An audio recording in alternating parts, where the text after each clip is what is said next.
गारगुटी माहिती आहे ना, दगडात दगड घासून आपण आग लावायचं शिकलो. आग लागल्यानंतर सुरुवातीला ती नियंत्रणात जंगल पण जाळून टाकले असतील यांनी.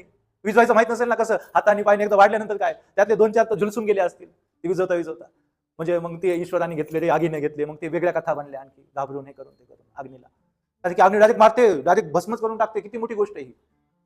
विचार करा, आपण सगळे बसलोय, आग पेटवली, पण आपल्याला माहित नाही विजवायचं कसं आगीला. ती वाढत गेली मग आपल्यापैकी तिघं जाणार ना त्याला हे करण्यासाठी. मग तेव्हा कळालं की ती मारून पण टाकते.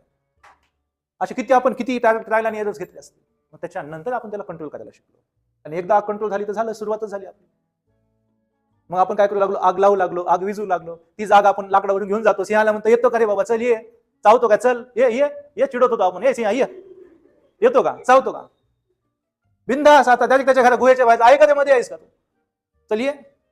तो येत नाही. आगीला घाबरतात सगळे, आज पण घाबरतात. बघा, जाते कुत्र माणसं जातात आगीच्या जवळ, नाही जात. आपण हात काढू, पाय काढू, आगीतून स्टंटबाजी करू. आपल्यासारखी स्टंटबाजी ते करतात का? अग्नीवर चालतो आपण, बघा किती त्याचे लोक आहेत अग्नीवर चालतात. तशी स्टंटबाजी कधी प्राण्यांनी केलेली बघितली का तुम्ही? ते गाडो आलाय आणि चालतो आगीतून. कारण की आपण आगीला कंट्रोल केलं. ज्याला ईश्वर मानत होतो त्याला गुलामासारखं केलं. हालाकी कधी बनू शकत नाही अग्नी मानायला आपण गुलाम, कारण की ते प्युरिफाईड करणाऱ्या गोष्टी आहेत. पण कंट्रोल आलं ना आपल्या त्याच्यावरती, त्याच्यामुळे सगळे प्राणी आपल्याला घाबरू लागले, फक्त आगीमुळे. आणि त्याच्यामुळे आपल्या जीवनामध्ये आली स्थिरता. कारण की आता आपण शिकलो ग्रासलँडमध्ये राहणं. हे आज इथे बिल्डिंग बांधून आपण इथे उभा आहेत, हे तिथून सुरुवात झाली त्या आगीपासून.